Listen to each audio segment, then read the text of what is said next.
Dans cette quatrième partie, je vais tâcher de préciser certains éléments que j'ai pu énoncer dans les parties précédentes, notamment concernant le lien entre les dimensions ici et les mathématiques, parce que les outils mathématiques décrivent la multidimensionnalité, et il y a notamment des outils qui permettent de passer d'une dimension à une autre. L'outil qui permet de passer d'une dimension à la dimension du dessous, ça s'appelle la dérivée. Et l'outil qui permet de passer d'une dimension à la dimension du dessus, ça s'appelle l'intégrale. Donc si on prend par exemple une fonction mathématique qui est de type hyperbolique, c'est-à-dire y est égal à x au carré, comme ce que je vais mettre à l'écran, euh, ici cet objet, en fait, il est, comme j'expliquais précédemment, un objet à une dimension, une droite. Dès qu'on commence à courber cette droite, on l'inscrit dans un plan, et donc ça devient un objet à deux dimensions, si je puis dire.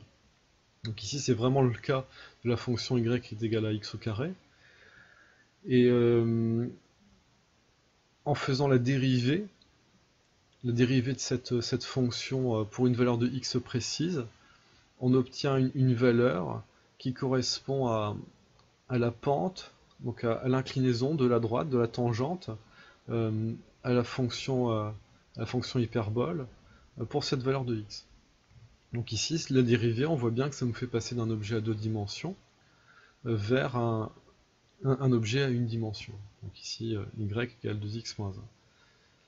Mais on peut faire la même chose dans l'autre sens, en fait. On peut aller chercher quelle est la fonction, dont cette courbe y égale 2x moins 1 est la dérivée. Donc ça, c'est l'intégrale. Donc on peut vraiment faire des allers-retours.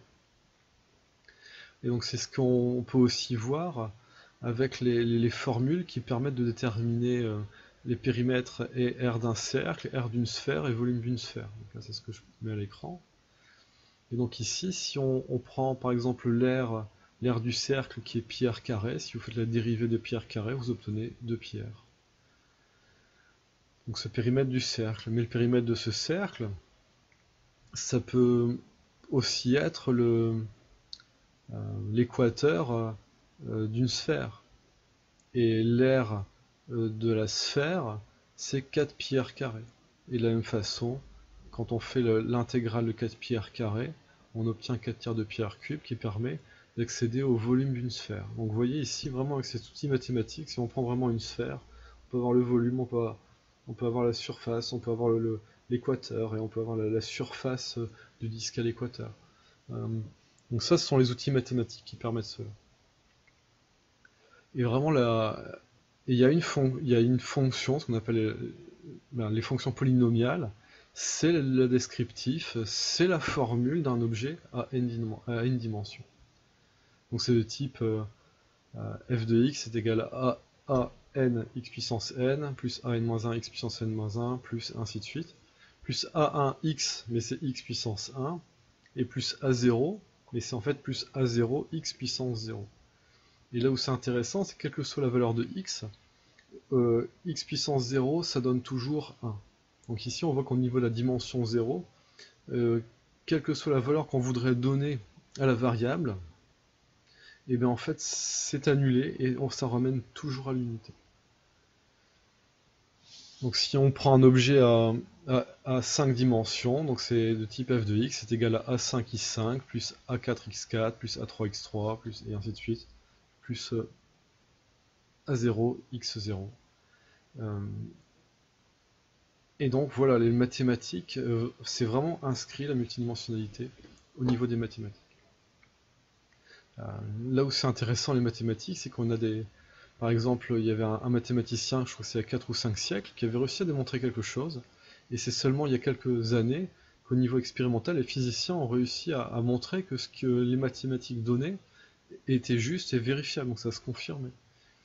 Et ici, au niveau des mathématiques, en lien avec la physique quantique, ils savent que ça fonctionne, mais a priori, pour que ça fonctionne, il faut que nous soyons ici dans un univers à 10 dimensions. C'est 10 ou 11 dimensions, ça dépend les physiciens. C'est au moins 10. Mais bon, là, voilà, quand il y en a 10, ça invite toujours à une 11e et ainsi de suite. Et a priori, c'est vraiment très très haut qu'on arrive vraiment à la dernière dimension la plus élevée, mais c'est très très loin de là où on existe ici. Donc on a vraiment, voilà, dans les mathématiques, on connaît des choses, et il y a surtout des concepts, comme ce que j'expliquais, intégrale dérivée, qui sont des concepts multidimensionnels. Et ces concepts-là, quand on aborde la multidimensionnalité d'un être, on doit également les appliquer.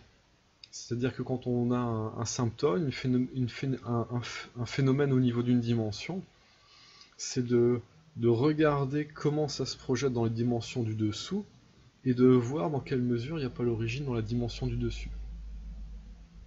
Et pour certaines problématiques complexes, on va voir que ça va vraiment se cristalliser à un endroit, et que quand on veut aider l'âme à guérir à cet endroit-là, c'est compliqué, et ça ne pourra vraiment bouger que quand on aura trouvé tous les niveaux où c'est présent.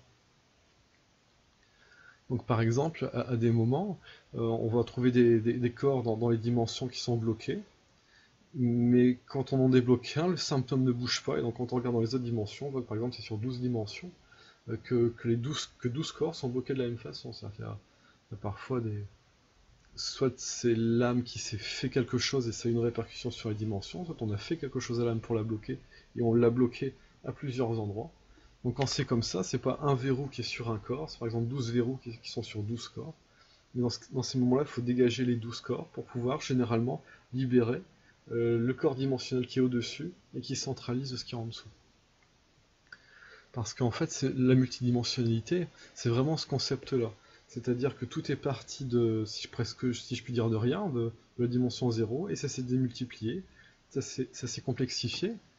C'est-à-dire que du point, on a eu une droite, de la droite, on peut rajouter un autre point, ça nous fait un triangle, et ce triangle, si on fait un triangle rectangle, d'une certaine façon, si on fait une symétrie, le triangle rectangle isocèle, il va se transformer en carré, mais dès qu'on a le carré, derrière on a le cube, et ainsi de suite, et ainsi de suite, et ainsi de suite.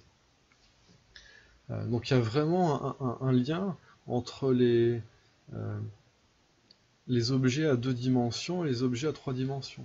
Si par exemple vous prenez un pentagone, c'est-à-dire que c'est un objet à 5 faces, à 5 côtés, pardon, et en fait, quand vous le mettez dans dans la dimension du dessus, on obtient ce qu'on appelle un dodécaèdre. C'est-à-dire que c'est un volume, un solide, qui a 12 faces, et chaque face c'est un pentagone. Donc ça vraiment c'est, après certains vont appeler ça la géométrie sacrée, c'est vraiment la magie de comment des formes simples se démultiplient pour donner des formes complexes. Et donc ici, tout est parti, si je puis dire, de rien, ça s'est démultiplié, et à chaque fois que ça se démultiplie, dans les dimensions, il y a une caractéristique, c'est qu'il y a une multiplication qui se fait. C'est-à-dire que par exemple, si on prend une jeune âme qui est créée au niveau de ce monde, pour simplifier, on va dire qu'elle est créée au niveau de la 3e dimension, lors de sa première vie, elle est juste gérée par un soi. Elle n'a pas d'âme humaine. Elle est juste gérée par son soi. Mais dès le moment où elle va rentrer dans le cycle pour se réincarner, elle va se générer un deuxième soi, et dès qu'il y a un deuxième soi, il y a besoin d'une âme humaine pour pouvoir gérer les soi. Et de la même façon, à un moment, quand l'âme est suffisamment avancée, elle ne va plus juste exister, par exemple, en tant qu'être humain, elle va commencer à se projeter sur d'autres niveaux, et notamment à exister dans d'autres dimensions. Et quand ça se produit, elle va avoir une âme humaine, elle va avoir une autre âme qui est autre chose, dans une autre dimension. Et ce qui centralise, moi ce que j'appelle les parties principales, la partie principale c'est l'aspect de l'âme, la parcelle d'âme qui gère, qui est centrale par rapport à toutes les autres parcelles d'âme dans la même dimension. Et ces aspects-là, ces parties principales, elles sont gérées par ce qu'on appelle des je suis. Ce principe-là, si on l'applique autrement, on peut par exemple le faire au niveau de l'univers. C'est-à-dire qu'une fois que le concept de planète il est créé, on va commencer à se dire, ben voilà, on a le modèle de base de la planète, maintenant on va en faire plusieurs. Et donc ça monte d'un cran, donc c'est une dimension qui est créée pour gérer les planètes. Et par exemple, dans cette dimension-là, on peut avoir ce qu'on appelle les soleils. Et donc on va se rendre compte qu'on va démultiplier les planètes, mais que ça va être centralisé par un soleil, donc dans l'optique où on a les planètes qui tournent autour des soleils. Mais une fois que ce concept-là, il est bien en place dans la création, on se dit, ben, maintenant qu'on a un système solaire, pourquoi on n'en ferait pas un deuxième? Et de cette façon-là, on refait autre chose. Et ici, par exemple, on va avoir des super soleils. Par exemple, ici, notre soleil, il tourne autour d'un soleil qui s'appelle Alcyone. Donc on voit que, de ce point de vue-là, il n'est pas impossible que le soleil d'Alcyone, il a été créé en premier, ensuite avec d'autres soleils, et donc ça crée un amas stellaire, et qu'ensuite ça démultiplie, on va créer d'autres amas stellaires, et notamment on va créer notre système solaire avec ces caractéristiques. Et donc ça monte encore d'un cran. Et à force de faire ça, à force de multiplier les systèmes solaires et les amas stellaires, on finit par avoir des galaxies, et là la même chose, ça remonte au fil d'un cran, il y a quelque chose au centre de la galaxie qui centralise tout ce qu'il y a dans la galaxie.